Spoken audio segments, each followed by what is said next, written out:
Okay, we are going to get this webinar started. I'd like to welcome all of our attendees.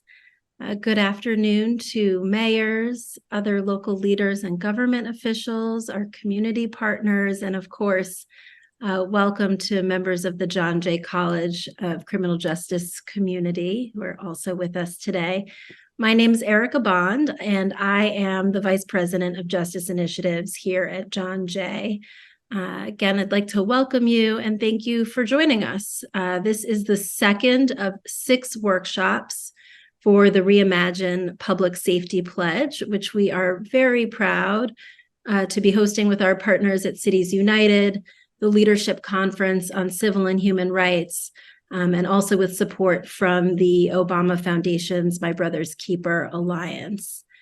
Before we get into the substance of the program, I just want to remind you that the conversation today is being recorded and your attendance at the session indicates your consent to being recorded as well.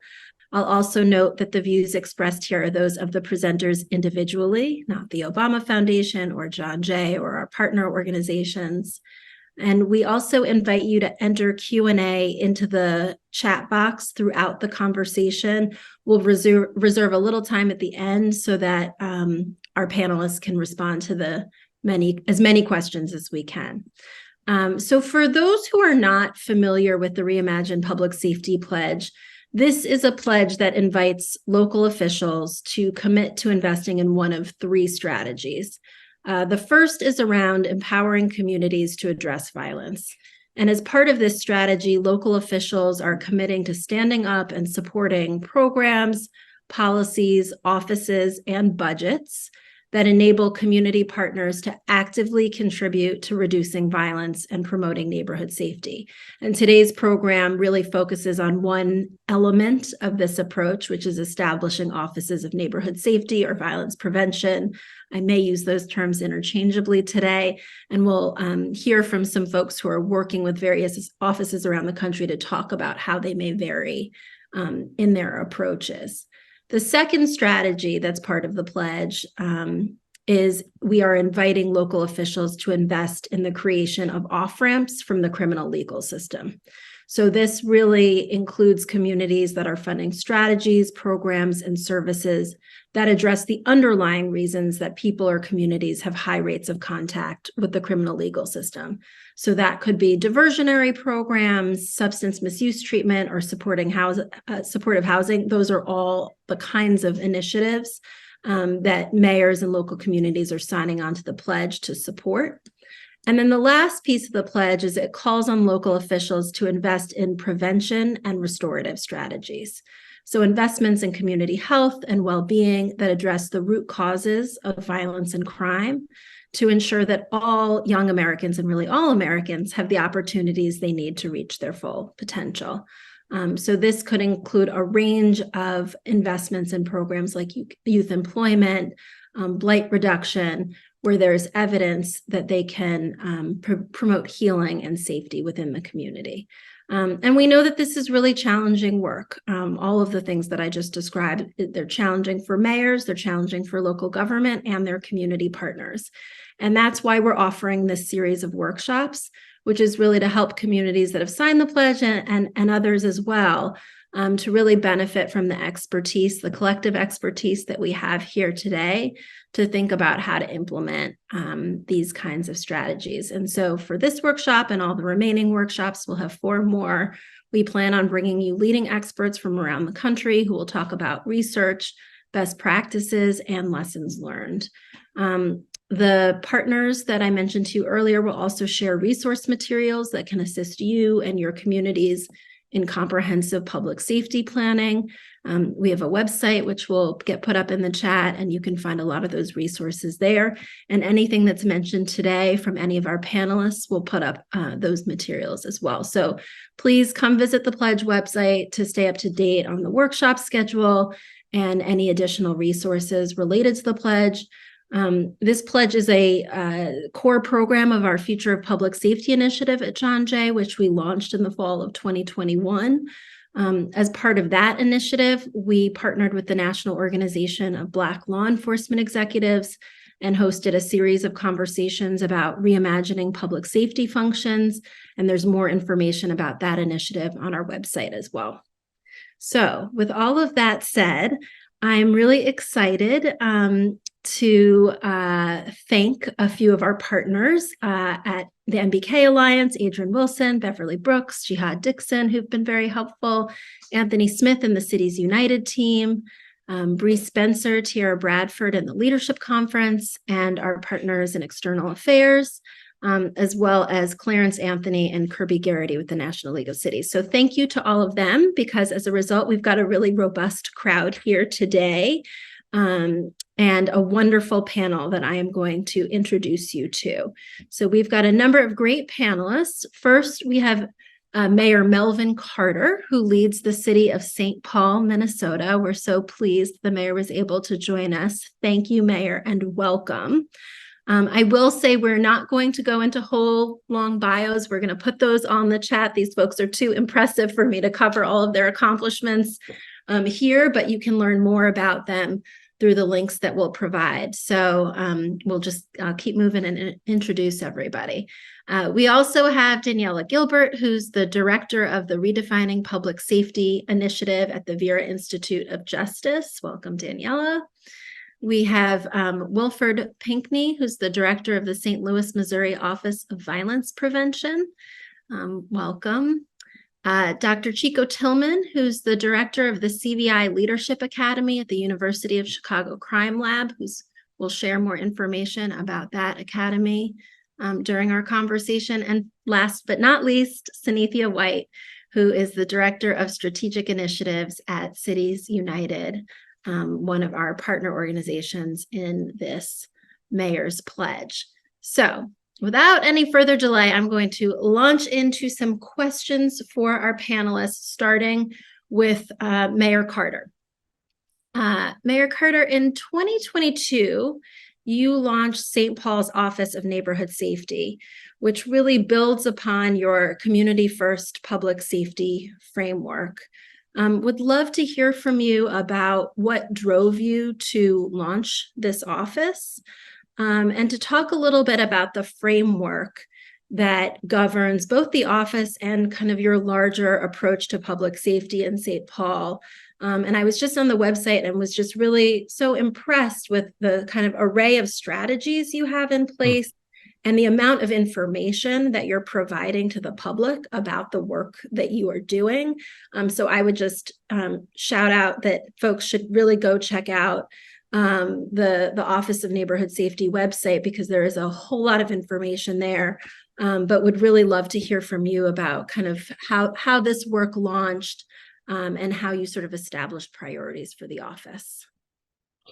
Well, thank you. I appreciate the invitation and the setup, and I definitely appreciate the opportunity to kind of talk about this work that we're really proud of.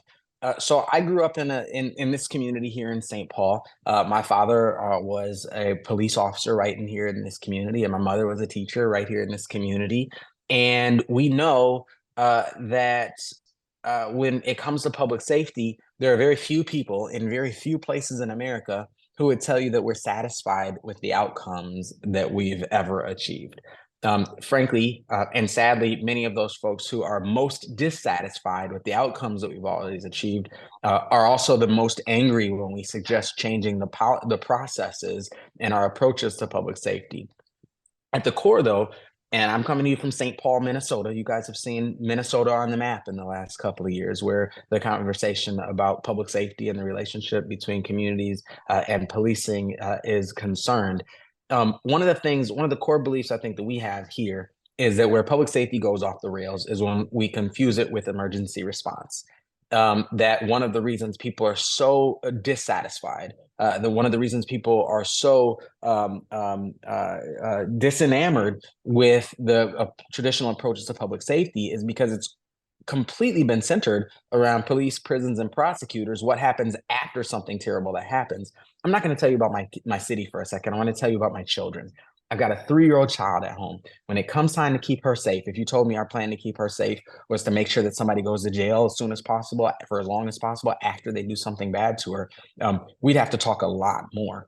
when we think about keeping our children safe, not like the youth of America, but the children whose names that we know, whose faces we see when we close our eyes, we all know that it's about, putting the little plastic plugs in the outlets. It's about, putting the foam, corners on the tables. It's about safeguarding our homes. It's about putting up the stairway guards. It's about safeguarding our homes in ways that make it less likely for something terrible to happen to our children in the first place. I challenge folks all the time. You show me a place in St. Paul or in your community where you're concerned the next violent crime is going to occur. I'll show you a place that probably hasn't been approached from that type of safeguarding perspective, where we've done probably a lot of emergency response, but not enough public safety. That also helps us to get out of this frame of community versus policing, because our belief right here, and this is at the core of our community first public safety framework, we tell folks all the time that our police officers and the work that they do is a sacred and important but insufficient part of our comprehensive public safety framework. We've got to start thinking about how do we make investments and interventions on the front end to reduce the likelihood that terrible things will happen in our communities in the first place. I appreciated the setup that this has to be about engaging people in the processes. This has to be about asking neighbors to tell us, what about this block? What about that block? What about this intersection? What about that business? So that people can bring us the type of a la carte on-demand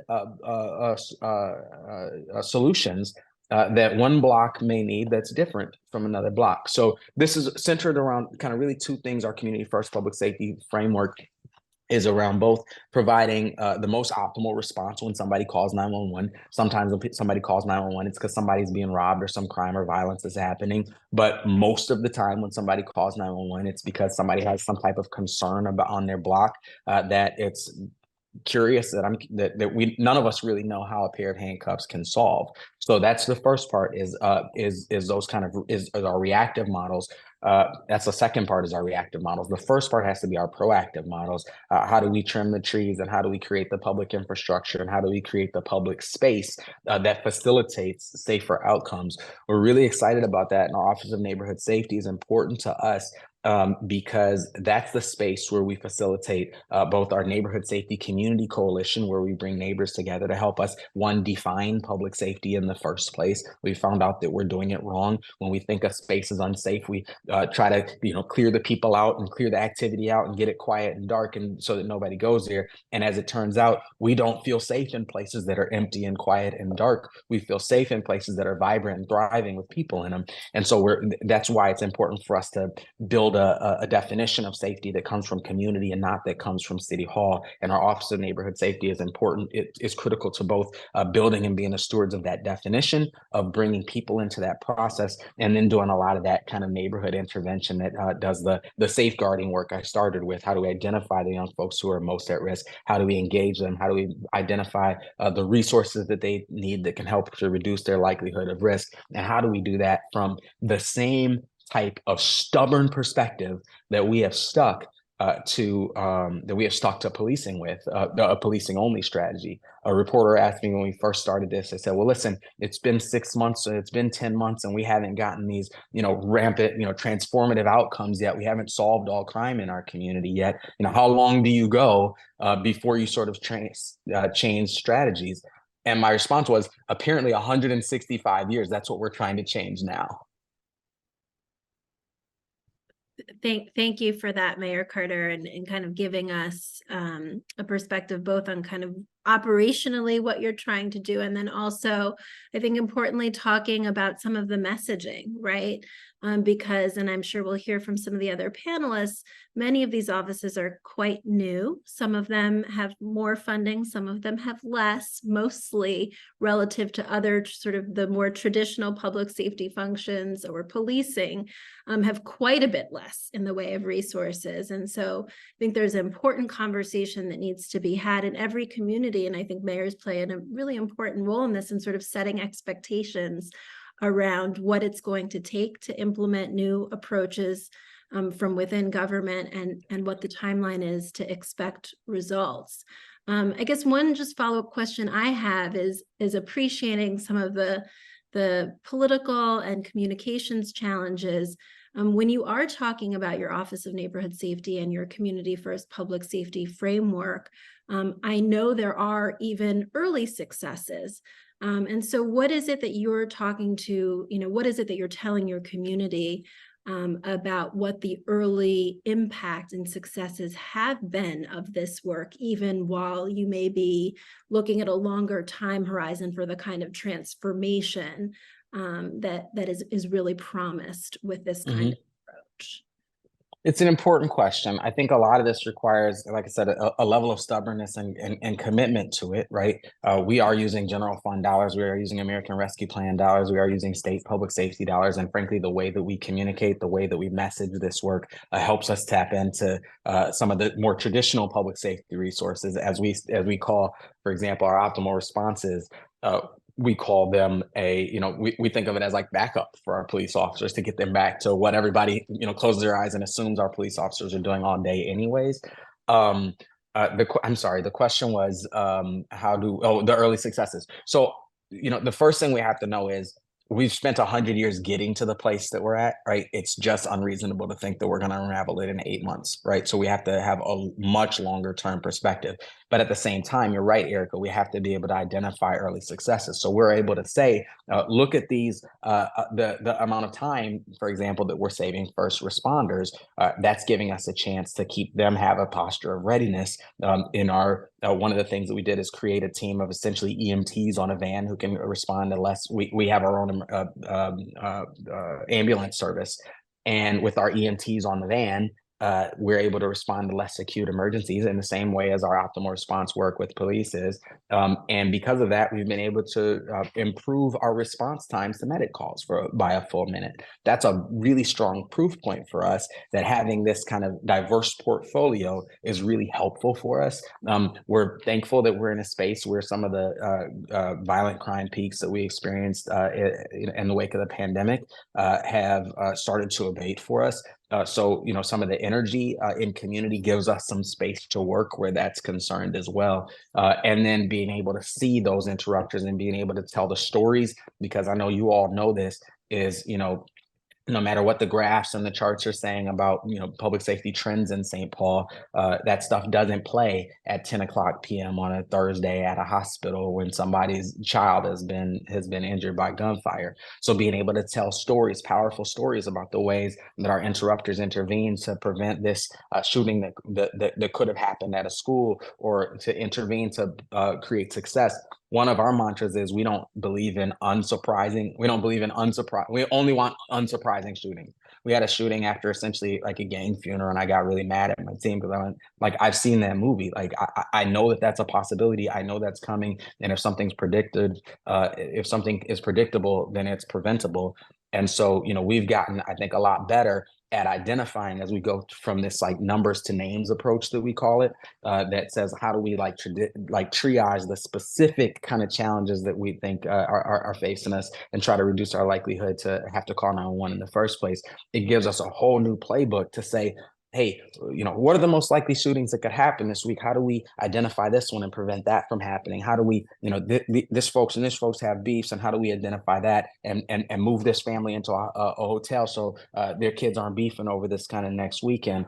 It's stuff that, frankly, it's the craziest thing about all this is we haven't been doing it for 100 years. I mean, none of the stuff that I'm talking about is really rocket science or really, incredibly creative. It's putting common sense at work. It's treating a community full of youth as though they're children who we love and who we care about just as deeply as we care about our own. Thank you for that explanation. And I think that's actually a good segue over to Daniela. So last month, Vera put out a report called Building and Sustaining Offices of Violence Prevention and Neighborhood Safety. And that report identifies 48 local, both city and county level offices. And it said this, it says, if adequately resourced and empowered, OVP/ONS, these offices can transform our public safety systems, serving as the hub for an ecosystem of civilian government and community-based strategies. This will require commitment to a new approach, centering communities' humanity and healing, and it will demand different ways of working, budgeting, and using and sharing information. And I think the mayor really just sort of described all of that in action.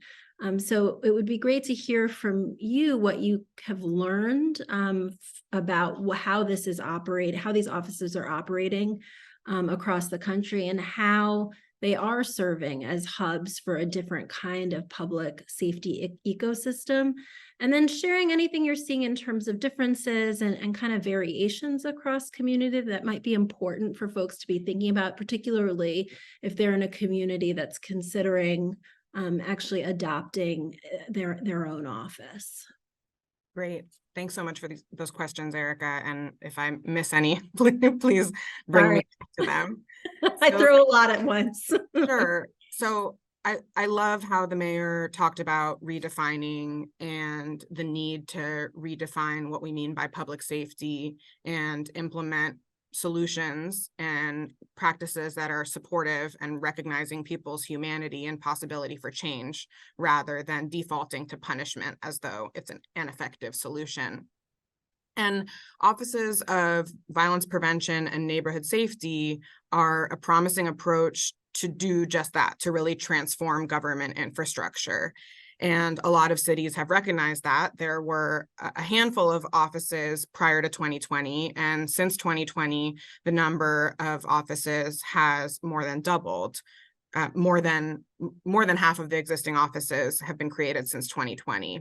And in 2021, early 2021, the National Institute for Criminal Justice Reform, Advanced Peace, the Center for American Progress, and Cities United came together to launch a network of offices of violence prevention. And so with the proliferation of these offices, it felt really important to us in an effort to really get kind of behind the curtain around what it means to redefine public safety, understand the challenges that are coming up, trends, develop recommendations for places that would benefit from learning about others' experiences. And so we, over the period of about 11 months, we spoke with more than 40 folks across office leadership and staff, former office leaders, community advocates, folks in other areas of government, training and technical assistance providers, to develop these recommendations. And so I'd like to just talk about some of the aspects of what we found around setting offices up for success, the important role that they play, and then how success can be measured and messaged to the question that you asked the mayor. So offices mostly frame their missions in terms of community violence intervention and can really support and strengthen community-based and community-centered violence reduction ecosystem through coordinating government and community stakeholders, developing and implementing comprehensive violence prevention and intervention plans, and coordinating the evaluation of community-centered safety efforts. So as part of that, it's really important for offices to engage folks across government as well as community leaders at all stages of office development and operation, and be really clear about the important role that these offices can play in actually changing the paradigm of how government is responsive to communities' public safety needs. So one thing that the mayor didn't mention that I would like to elevate is that St. Paul established an advisory board made up of community members and government stakeholders, and the office came out of that. In Newark, New Jersey, the Office of Violence Prevention and Trauma Recovery was established a number of years after the city had been initiating efforts to develop this community violence intervention and prevention ecosystem, and the office was established by law to become an integral part of the city. So one thing that's really important with these offices is to make their role and their positionality clear and to make them an indispensable aspect of public safety infrastructure, recognizing what they are able to do with the resources that they have and managing expectations around time. But the idea is not to have an office that sort of operates as an ancillary function in a broader picture and then have city government public safety efforts sort of churn on in a way that reflects business as usual. And so being really clear about the office's role and empowering the office with resources is really important. So going back to Newark, the mayor allocated 5% of the budget of the police department to fund the office and set that up as an ongoing funding mechanism. And recently, Indianapolis, after initially funding their efforts with ARPA dollars, funded the office and a number of its services through its general fund for 2024 for the first time. So setting an office up for success looks like making it as important as it is and making that visible. And then another piece is really clearly defining the office's mission and scope. And so when we highlight results, the office that immediately comes to mind for me, and I think is always deserving of attention, is the Office of Neighborhood Safety in Richmond, California, because they have had from the beginning a very clear scope and have sustained the investment in this work over 15 years and have seen a more than 60% decline in homicides and nearly 80% decrease in firearm assaults over the last 15 years. And so it's both important that that is sustained and also that those measures are what an office is held accountable to after a couple years, not necessarily a couple months, and that accountability be commensurate with the resources that they're being provided. Just a couple other things that I want to highlight around coordination. Offices are a really important mechanism for coordinating both across government and providing really important infrastructure and channeling resources and support for community-based efforts that for too long have been under-resourced and under-supported. So leading on the government side, leading interagency coordination and encouraging a whole of government approach where there's clear responsibility for public safety and affirmative efforts to produce public safety with role clarity and a comprehensive plan where there are expectations and the accountability is shared with measures like the participation of different agencies in interagency working groups, which is a measure that Mecklenburg County uses, or the number of effective referrals, finding ways to measure and demonstrate that these offices are helping create a dynamic that's different than business as usual. And then also convening community partners to create pathways for communication and clarity around necessary supports related to data and mechanisms that can help community-based organizations continue to grow and support solutions that are part of a municipal plan and not alongside it. Thank you, Daniela, and thank you for highlighting, I think, the fact that there are some communities that have had these offices in place for a longer period of time, like in Richmond, and where it might be useful to talk to the stakeholders in Richmond or to point to some of the successes, if you're a community that's newly establishing an office.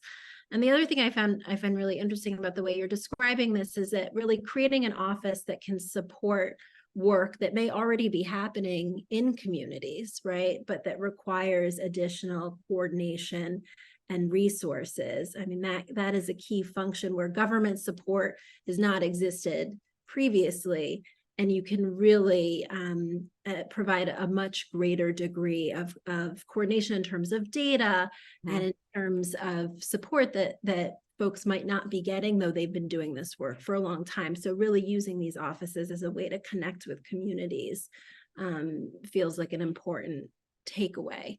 And I also just want to, again, shout out the report. I think it's really worth looking at to kind of see the range of approaches that communities are taking across the country. It's a really nice overview of how this work is developing around the country.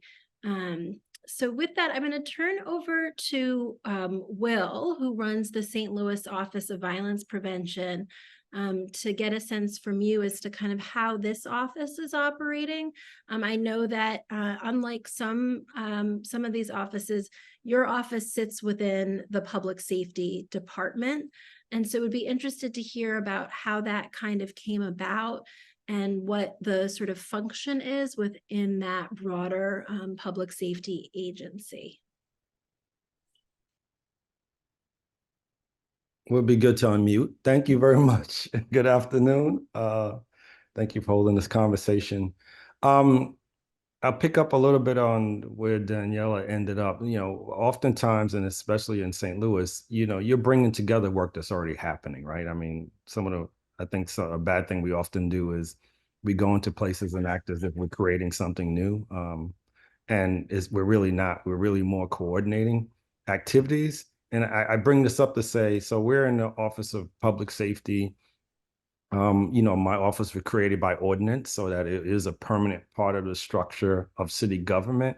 A lot of times these offices and offices in general in government are created within mayor's offices where they don't have a budget line, where they're sort of a product of that administration coming in and that mayor's platform, which is great. But if you're thinking about sustainability, that's not necessarily the way you want to go. I think when you start to think in any city about where you want to place it, you are somewhat constrained by the structure of that government, right? That administrative structure, the different departments that exist, the responsibilities of those departments. And some of that is why it ended up in public safety. And City of St. Louis Public Safety is a really expansive department. It has about 8 or 9 different divisions, which covers so much more than just your traditional police, fire, corrections. The excise department, the building department. We have something called neighborhood improvement specialist and neighborhood stabilization. So there's so much already more in public safety in St. Louis that really speaks to public safety being beyond the traditional, enforcement related departments that usually exist, right? And the mayor had come in. Mayor Jones had come in with a great platform around reimagining public safety, right? We want to think about public safety more broadly instead of thinking about it. I talk about the distinction between criminal justice and public safety, right? So I think when people hear public safety in many places, they think criminal justice, which is those enforcement related agencies that really are trying to make sure people's behaviors are aligned with what we all think it should be, as opposed to public safety, which is a co-productive exercise, or it should be, where police in the communities and schools, everybody's coming together to say, this is what we think, and this is how we want our community to exist, how we want people to interact with each other, the things we expect to see happen, right? And so I'd say our development and our placing of the office in the Department of Public Safety was more around a holistic view that had been created, had been espoused by the mayor, and that was all part of the messaging around that term in the city itself. I will say also, I think people are important in this. We've talked about a lot of great things. The previous 2 speakers have talked about sort of the playbook, about how you think about this work and how you think about offices of violence prevention or neighborhood safety. But when you hit the ground running, playbooks don't exist, right? As a shooting, it's a homicide. I want to know what's happening right now. I need your help right now, right? One of the things I wrote down is that people feel safe when people take action. It doesn't have to be the police taking action. It could be a neighborhood organization, someone focused on addiction, restorative justice. What are you doing, right? The words are nice, the data is nice, but in people's real life, that's not what matters, right? And I'm not going to feel safe if I continually have to go to the same actors, whoever they are, and nothing happens. And so when we think about this work, and we think about approaching the work, I have been involved in a lot of, building. Someone talked about, the whole idea of bringing people together and having these conversations and co-producing this work and thinking about reimagining public safety. So I had already been involved in this work through bail reform. I started the Office of Children, Youth, and Family. So thinking about the educational aspects, thinking about outdoors and how access to outdoors for young people and people who have experienced trauma is really calming. It really helps people deal with that. When you think about this work, and if you really are reimagining public safety, it's all of those things coming together. It's not just a thing or 2 things. And so you need all of the organizations, all of the stakeholders that are connected with the full aspects of what public safety looks like. We talked about the ecosystem. I know Anthony and Cities United have created some really great visuals around what does a safe and healthy neighborhood look like. And so that's most of my work had been around safe and healthy neighborhoods, creating those off ramps. You know, we get caught up in this dichotomy of accountability and that, you know, either people get arrested or they're not being held accountable. And we're changing that narrative too. That's not true, right? Accountability isn't just rooted in incarceration and in punitive, you know, approaches, right? And so because I was involved in all of those things, I say that to say that once the office was placed in public safety, it wasn't about the office, and people didn't view it through the lens of where it was placed. They also viewed it, and more importantly, viewed it through the lens of the work that I had done, right? And every city has somebody that has been doing this work or connected to aspects of the work for a long period of time. So I think it's important for cities when they think about creating these offices and think about the people that they want to be the face of it initially. You really want to find people who are rooted either in that community. It's funny that I'm not from St. Louis. Not funny that I'm not from St. Louis, but it's funny that I'm not from St. Louis, but because I have been doing a lot of work in St. Louis, I have been seen as a credible person when it comes to this work. And I think that's really important. More important than where you place the work is where the people who are leading the work and are connected to the work, how they're viewed. Because once again, health department, public safety department, mayor's office, if the work isn't getting done, if the community isn't engaged, then it doesn't matter because people already have distrust about systems. And this is just something else that's coming along at this point when this person, this mayor, is in charge, and it's just going to go away, right? And so you're always fighting that. I don't like to use the word program when we talk about this work because programs come and go. This is about systems change. This is about creating and institutionalizing new processes, new procedures, and new policies. And so those are all the things that were rooted in the work that we've done in St. Louis. And it is a we, because this stuff was put together and developed through much collaboration. So yes, it was placed in public safety, but the work and the people around the work already had a reputation so that it didn't dissuade or it didn't deter it, because I know people have negative views of public safety agencies and the infrastructure. So hopefully I answered the question. You did. Thank you. And so much more. And thank you for reminding us sort of about the importance of people in these offices and kind of what their roots are in the community and how that helps to address some of the concerns that folks might have or skepticism that folks might have about government, and whether there's a real commitment to kind of changing the approach. So I think that is an important point to be made here. I do want to come back a little bit to kind of when you talk about what are the concrete actions that are being taken to change people's lives, what some of those things are that you're doing, like how are you prioritizing the actions that your office is taking or coordinating in order to produce those results. But before we do that, because I know we're going to lose Mayor Carter shortly, and we appreciate having him here, there was one thing I wanted to follow up with him about, which relates to resourcing these offices.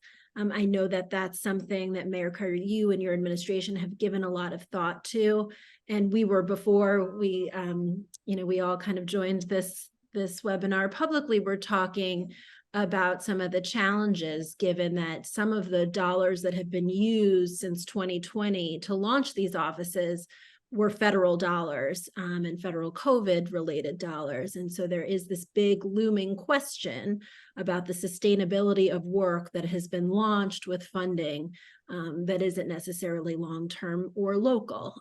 So Mayor Carter, if you could just share before you have to leave us, kind of how your community has been approaching this question of funding, not just the offices, but obviously the important initiatives and work that's happening in partnership with communities through these offices. Absolutely. I appreciate the question because you're right. American Rescue Plan dollars and CARES Act dollars before they gave us a significant amount of leeway to be creative and sort of entrepreneurial in a way that we don't necessarily always have the ability to do. I'll say there's also, I think, a significant number of philanthropic partners who are really interested in government innovation, particularly around public safety, particularly given all the events that our country has been through over the last several years. I'll also say that, we are looking at, many of our communities have a significant amount of, or I'll say a not insignificant amount of opioid settlement dollars that are coming our direction. And there's a really strong nexus between, maybe not complete overlap, but there's a really strong nexus of some of many of the things that we know that we have to do, that every grandmother and every pastor in our communities know that we have to do to keep our communities safe, and the work that we have to do to ensure chemical health in those same communities. So that should be seen as a potential source as well.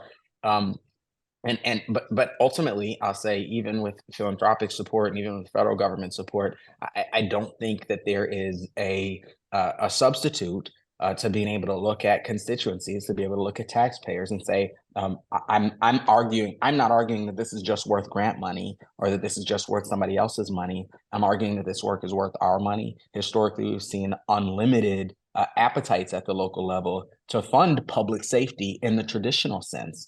So, and this is, I think, it underscores for me why it's important to think about how we message this work, how we present this work as additive to and not competitive against our what most folks think of as the traditional public safety space. That it gives us the opportunity to really to build on top of it, to build constituencies who not only support but demand this type of work. And what we are seeing in St. Paul, and again, we've learned 5 years of lessons about getting it right and getting it wrong as far as how we talk to a community around this. We've spent 5 years asking our community to tell us what their visions are around it. And we've spent the last couple of years reminding folks the resources we're asking you for are the resources to do the work that you've directed us to do. And we found that as we do that long journey, our community not only accepts the investments that we're making, but they demand it. Like this, that we just had a city council election, and we were laughing because we were talking in the first question you asked me, Erica, about our community first public safety framework. And we had city council candidates who just got elected, and there's large debates in every ward of the city, whether, is this community first public safety? Is that community first public safety? And I reminded the folks, it's strange, just 6 years ago, we sort of made up the phrase on my campaign, and now it's this kind of rallying cry that we have as a community. And it just speaks to, I think, the enormous appetite we have as Americans for public safety frameworks that are really about keeping us safer. And I think there's an inherent willingness to pay for those things. And as public leaders, we have to be honest with folks. And, we can use, we can use grant dollars or temporary dollars or one-time dollars to help us build a thing. But if you want to sustain it, there's really only one way, and that's to have real honest conversations about with taxpayers about the long-term investment it'll require. Thank you all. I'm sorry I got to run. I got folks pulling me out the door here right now, but I appreciate this conversation. And the last thing I'll say, and I see you, Mr. Pena, on from St. Louis.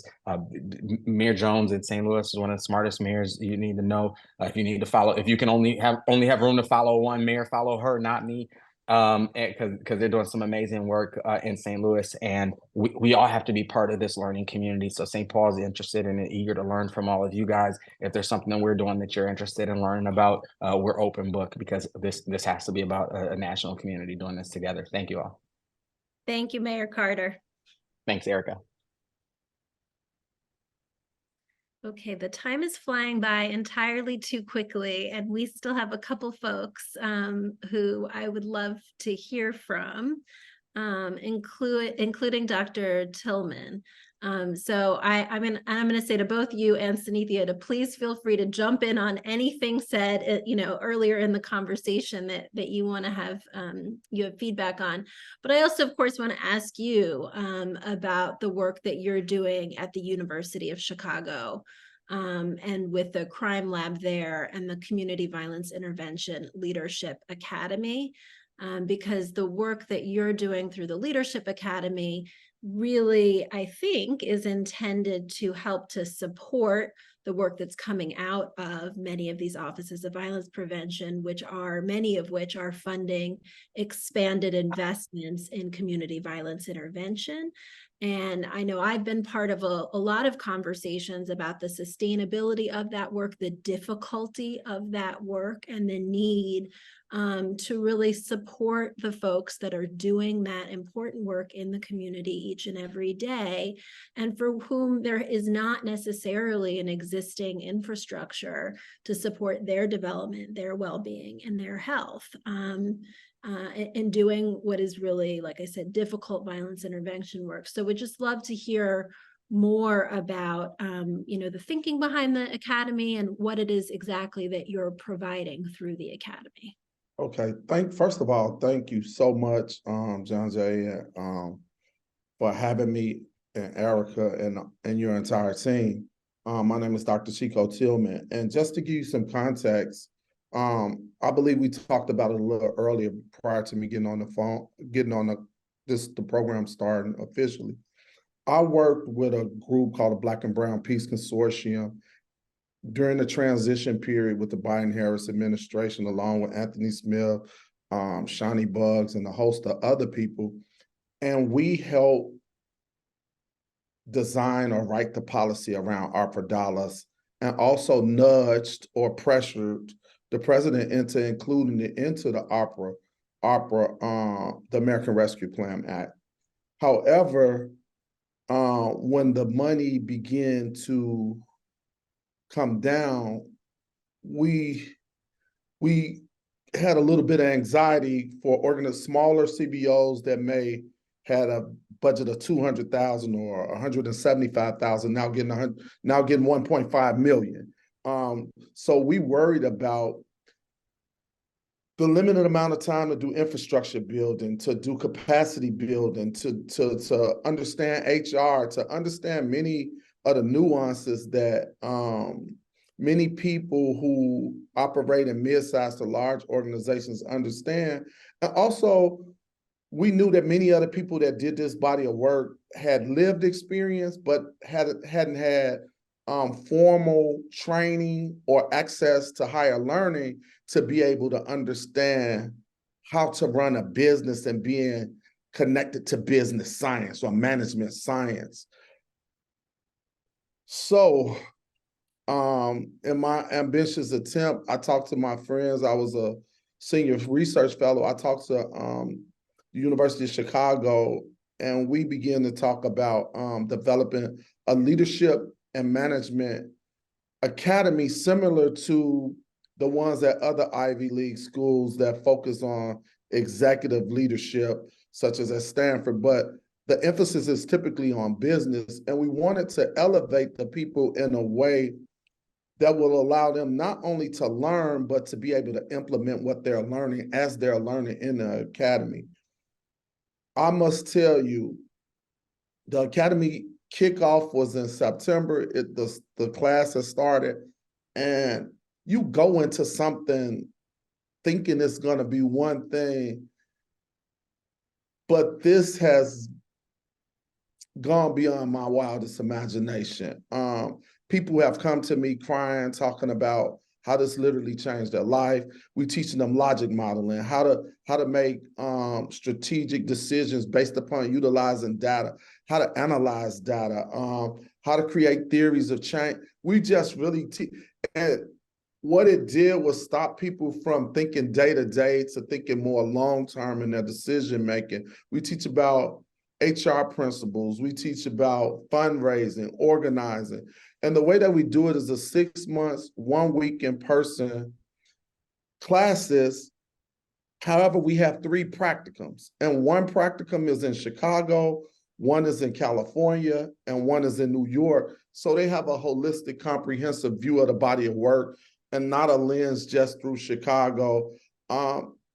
So many people have raved about the work we're doing that we have been honored by the Vice President of the United States making the decision to host our first graduation in the White House on February the 16th. I'm blown away by not only the response from the students, but how they have been able to work with individuals and literally change their organizations by incorporating it into their organizations. Also, we gave everybody a mentor, and the mentor works with them on their capstone, and their capstone is based around a problem that exists in their organization right now. So upon completing the 6-month program, they will have remedied a problem that exists in their organization. In addition to that, we've given all of them executive coaches to improve them as an individual leader. One more thing I want to say that's critical. Framing and the way we talk about the body of work is so important. We spend about $500 million every year on shootings and homicides. And we have to begin to talk about the body of work as a profession and not a strategy or a program. As a line item, a permanent line item. This year alone, we have a 15% decrease in violence nationally and have saved America over $100 million. So when you think about the money invested, it's cost efficient when you think about the cost savings. And once we begin to talk about that, we are the most resilient, brilliant people on the planet. And when we want to make things work, we can find a way to make it work. And I would love for us to begin to say, okay, we're going to make this work. We just might have to tweak or make changes or modify, as opposed to looking at this as something that's about to end if funding don't come from the federal government, because it's counterproductive to go into something expecting it to end, because the way your effort looks is totally different when you're determined to make something work. Thank you, Dr. Tillman, both for the work that you're doing to help support organizations, many of whom I think are probably working with local offices of neighborhood safety, and they may be getting funding to support their core operations. That doesn't mean they're necessarily getting the support they need to expand and build in the way that we know is necessary to really create that infrastructure that we do want for the long term, that we don't want to be a one-off program or initiative. We want it to be a fundamental part of both how our communities operate and how our government operates. So I got one quick thing to say. Yes. There's 31 students representing 22 cities, and we have a sister school, a policing academy, teaching police how to come into our community and work with people in our most vulnerable communities. That's great. Thank you. And we've got some information in the chat, because there's obviously a whole lot more that I'm sure folks want to know about this academy. And so they can find that at the link in the chat. Synethia, I'm sorry, we're coming to you way too late. But okay, I actually, if you don't mind, I don't even need a question. Go for it. Thank you. Wonderful to be in space and company with these folks I get to work to and continue to build relationships with. But I've taken some time to grab just some tidbits from everything that our partners and colleagues on this panel have said. And it's led me to talk about the continuous inclusion and consideration and making sure that these processes are thoughtful and intentional.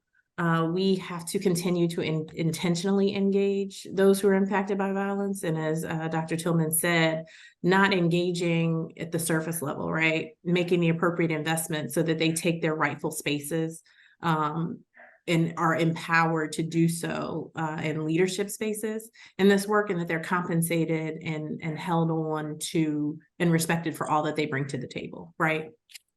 Because without them bringing their lived expertise to the table, we would essentially continue to work backwards and sit around tables where we're kind of, throwing things against the wall and hoping that it works, when we really do have the opportunity to hear, listen, and then follow. One of the best quotes ever is lead, follow, or get out the way. And I think that everybody has a place to be in this work.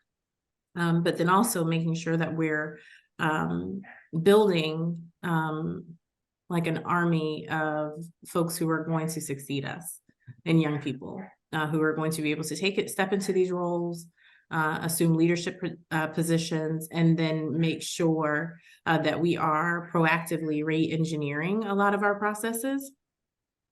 So that we don't rest on our laurels. We will see reductions with this work. Many cities are already seeing them, and we're going to continue to see them. But it's just making sure that we're also investing in that next pipeline of leaders. And again, the next pipeline of leaders who may not necessarily be young, but they know what they're doing by experience. There's also a big gap that's present, and that's the gap in understanding and relationship development between internal and external stakeholders. One of my biggest fears is that we will lean into community-based violence intervention strategies without thoughtfully investing in the appropriate capacity for folks to do this work and do it safely. And then also look for a return on investment, as Mayor Carter said, much faster than we should. I think we all remember our first Tri-Fold Science project, and we've got to give some time for these things to work. And then connected to that, Will's office, and then also St. Paul's office, they're connected to comprehensive planning efforts, which means that there was a process of engagement in community to find out what is working and how they feel, because the perception that the folks have in their neighborhoods about how safe they feel or what goes on compared to the survey or the data for shots fired or responses to calls, that means nothing. Their perception is everything. And so that continuous engagement to make sure that they're at the table, and then continuing to pull these strategies into a comprehensive public safety plan, because it's got to have some teeth. We can say that we're going to develop an ecosystem, but without a proper partnership and accountability measures to make sure that the investment is real, it is continuous, and that the expectation is fair and equitable, is required or should be required of every city that's doing this. There should be no city that has a plan without a strategy that's informed. And there should be no city that just has a strategy with nothing informed, or no plan connectivity, because then what happens is we have a change in office, elected or professional, and then the work and the investments, either stop, they're cut abruptly, or they are unfairly scrutinized. So last but not least, Dr. Tillman and others, Daniela, also talked about the cost savings and the investment. I'll say this loud and clear: make sure that these cost savings that are realized because of the work of these strategies and long-term comprehensive public safety planning is poured back into these programs, the efforts, the offices, and people. It should not be redirected back to fill a coffer where an investment was maybe modified from. Thank you, Synethia. That was great and really helpful, since we're coming to an end, because I think it really touched on some of the areas that folks should be thinking about in doing this work, and in particular in developing these offices and ensuring their success.